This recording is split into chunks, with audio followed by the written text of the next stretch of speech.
Wow. Okay, look, take two. Time out, man. I'm tired. It's early in the morning. Are you recording now? Yeah, Okay. Look, I'm recording now. Okay. So, I think I just... that was a good 10 minutes of content. I just lost, man. Anyway, look, rewind. We're headed to Oklahoma. It's my first time. We passed WinStar. Dang it. All that stuff.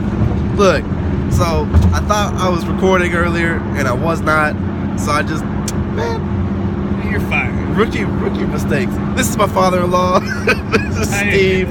I'm introducing him again because I missed it the first time, and it was also good. Anyways, like I was saying to nobody before, Steve Franklin is a jack of all trades, and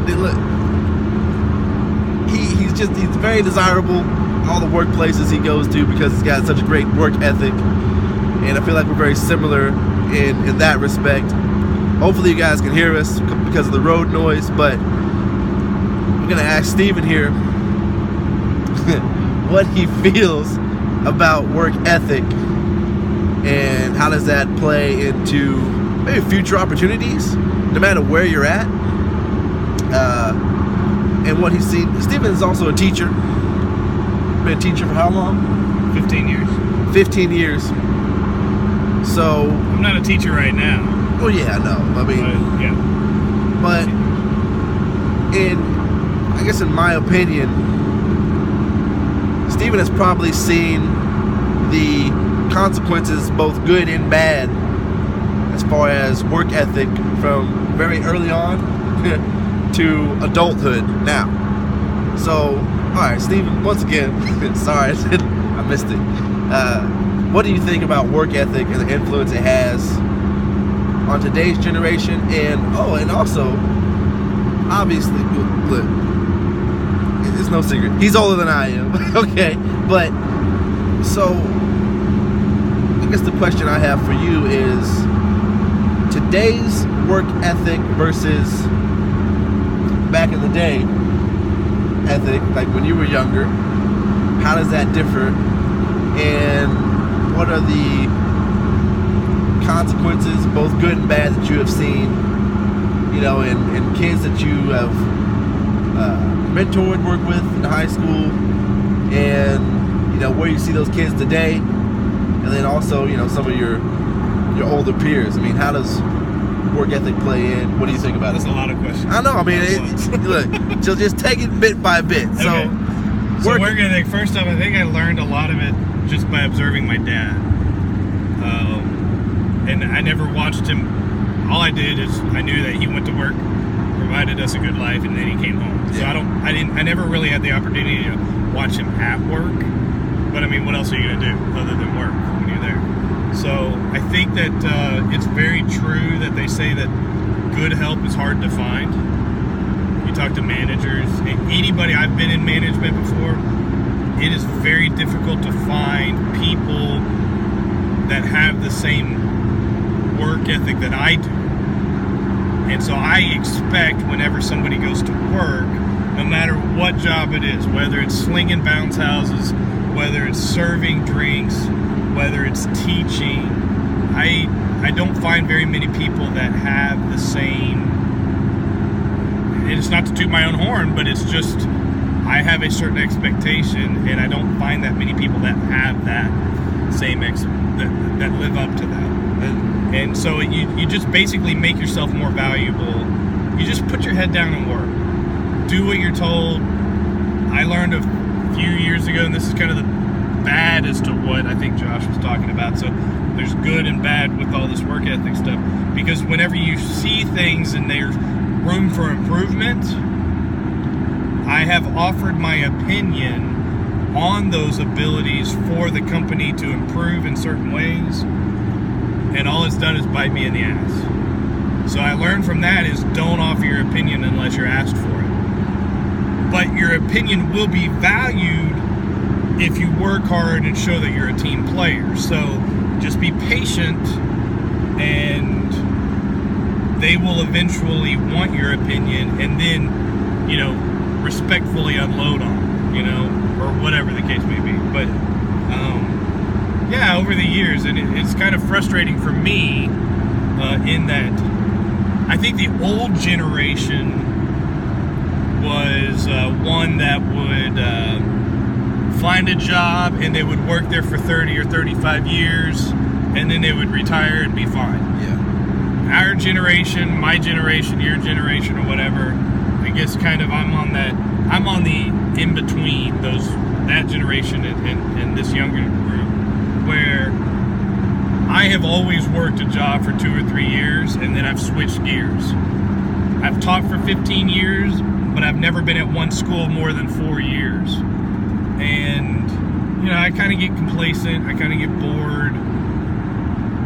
In some cases, I've pissed off some supervisors or managers, whether they're administrators or whatever, because I offered my opinion when it wasn't asked for, so those are the lessons that I've learned. And so now, I'm 44 years old and they want me to do something, I'm going to do it. I'm not going to offer my opinion to that manager per se, unless I'm asked for it, but I will let the other people around me know that are my same level, like, hey, this isn't really working out, we need to do better at this, or, whatever. That's got its pluses and minuses too, so that's good stuff. Now, I don't know, just to clarify a little bit, he's not saying that your opinion doesn't matter, but I think millennials, I'm considered a millennial. I'm a little more of an old school millennial than new school, but one of the things that Gary Vaynerchuk stresses about is loving the process and kind of loving the dirt that you're in, and like Steven was saying, but being patient. And get this, it's very important what he was saying here, is that if you got a really strong work ethic, you're always trying to improve and trying to get better, right? People will, it's kind of like that saying, hard work breeds success. Like, there's no choice, right? If you work hard, somebody's going to notice. It's a biblical standard. Yeah. If you work hard, that's the way God set it up. If you work hard, a man's got to work, right? If you work hard, somebody is going to take notice of you, and they are going to want to know, hey, like, what are you doing? What do you have that's different than everybody else? Well, that opens some doors for you to chime in with your opinion.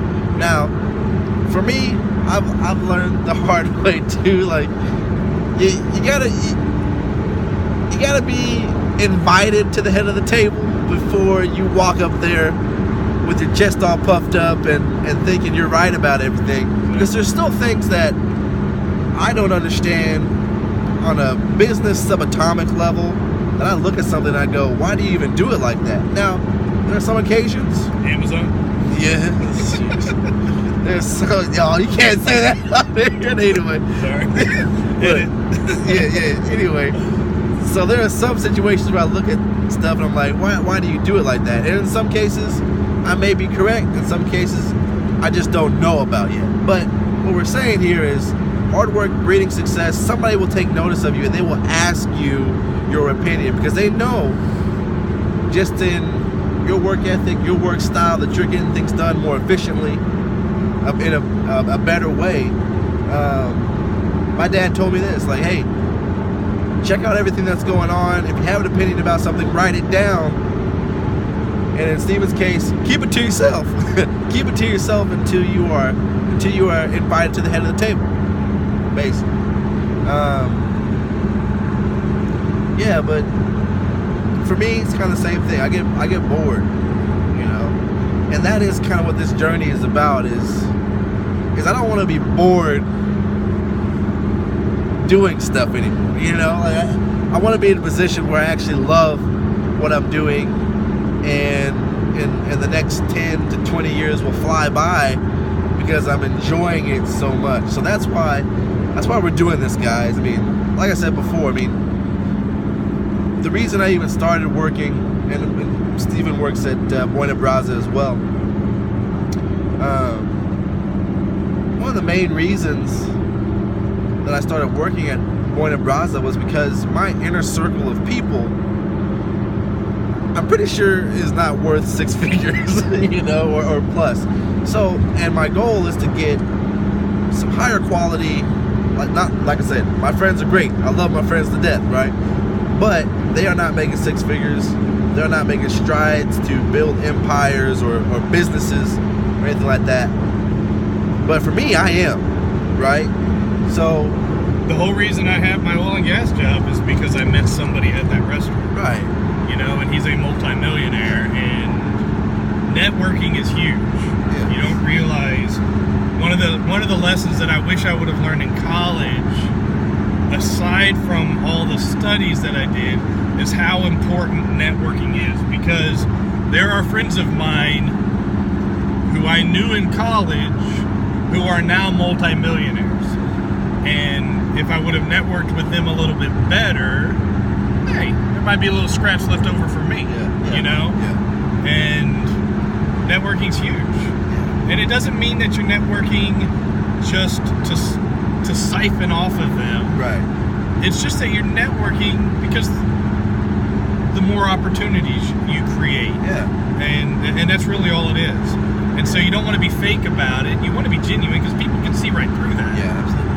But you just want to...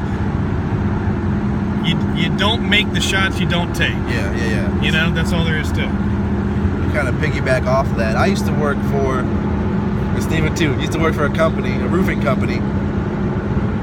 And guys, I mean, just about every day I was over there, they were very impressed with how well I could network. But the stigma was I wasn't passionate about the roofing industry. So at least once or twice, every networking event I went to, at least one person would ask me, are you okay? Like, is this really what you want to do? I mean, and it's funny, really? Like you said, like, because people can see through it. People can see through it. If you're really, really passionate about something, people can see that. And if you are kind of in the middle on the fence, people can see that as well. But, I don't know, just one of the things that motivates me to do these videos, to put them out, to share content, is that, once again, I got to the point now where I kind of have this I don't care mentality. I don't really care what you think. You know, you can judge me all you want. But if one day, one person checks out this video and shares it with somebody, who shares it with somebody, who then shares it with Will Smith, look at that. you know, it's just, it's putting in the work, it's putting in the time. And yeah, networking is huge, man. Networking is a great, it's just, I mean, it's also kind of a skill. I mean, it's something you also kind of have to practice a little bit. And some people comes naturally. I just love talking to people. I just love. That's why I thought you'd be a good fit with the restaurant. Yeah. You know, is that it's a very people-oriented thing, and you start pulling out the gifts that people inherently have. Right. And I think that the restaurant really kind of does that for you, whether you realize that or not. Right. You know, right. And so that's one of the things I love about the restaurant, is it's fast-paced. You don't really have an opportunity to get bored. Yeah, make you talk louder. Because it's constantly moving. Yeah. Constantly challenged with different things. And you've got all these people that they just want to have a good time. So it's like kind of like a big party. And nobody wants to go out to eat and have a bad time. Yes. So everyone's in a good mood. Right. You're in a good mood. I'm not really a people person. I mean, I kind of am, but I'm kind of like what they call a social introvert. I can totally be by myself, but at the same time, I don't really get my energy from other people. But when there's an energized environment, oh yeah, I can get into it, right. And so a lot of it is realizing what your gifts are, what your strengths are, and figuring out in what capacity am I going to enjoy what I do? And there are certain things of the oil and gas thing that I really enjoy. Does it fill my cup? No. Right. There are certain things that I really like at the restaurant. Does it fill my cup by itself? No. But the two together, separately, when I go and work at one and then I'll go, then I'm pretty full. Yeah. At that point. So it's finding that job that kind of fills your cup with what you're gifted, inherently by your God-given gifts. Every single one of us have them. Your God-given ability, and that's part of our parents' jobs, is to draw those out of us, identify those in us, and then help us succeed in those gifts. You can do that, you'll be really happy. And that's really a good point. I mean, now, also, we're not saying that this is going to be the end-all, be-all for you.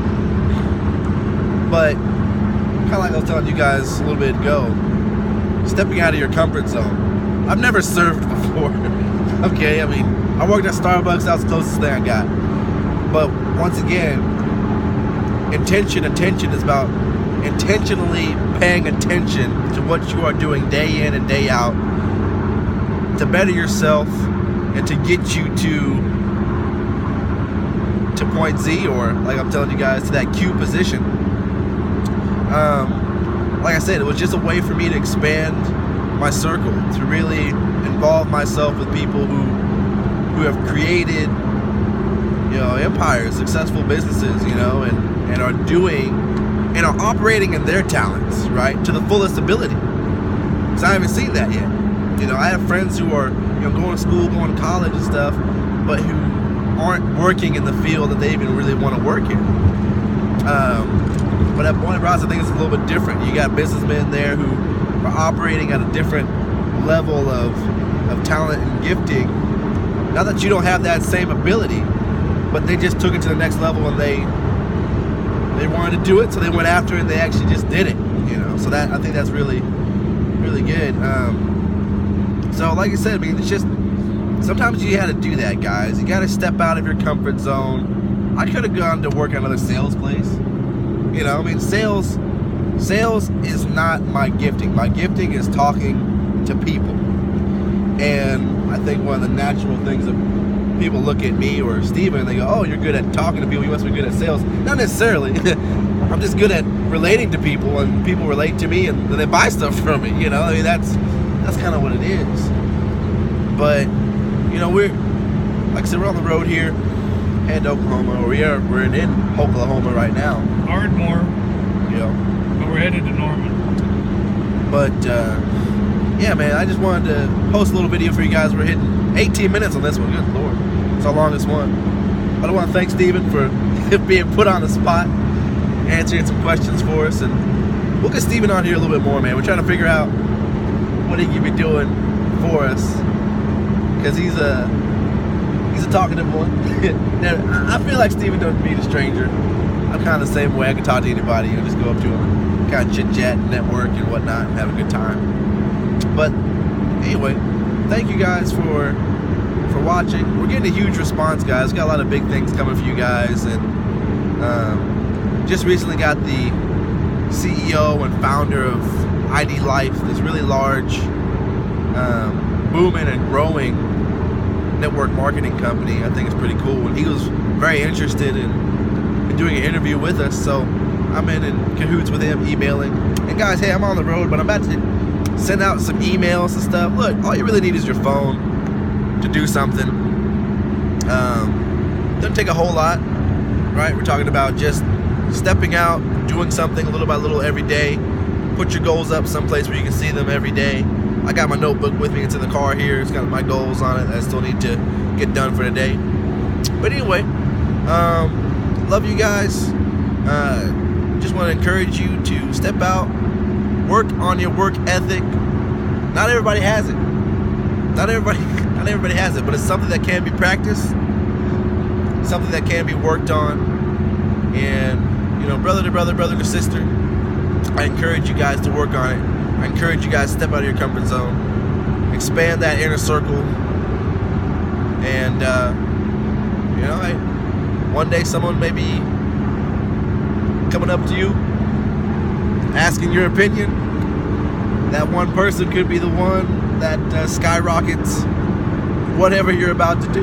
So, love you guys and have a great rest of your day. I'm gonna get out of here, man. Do a little work.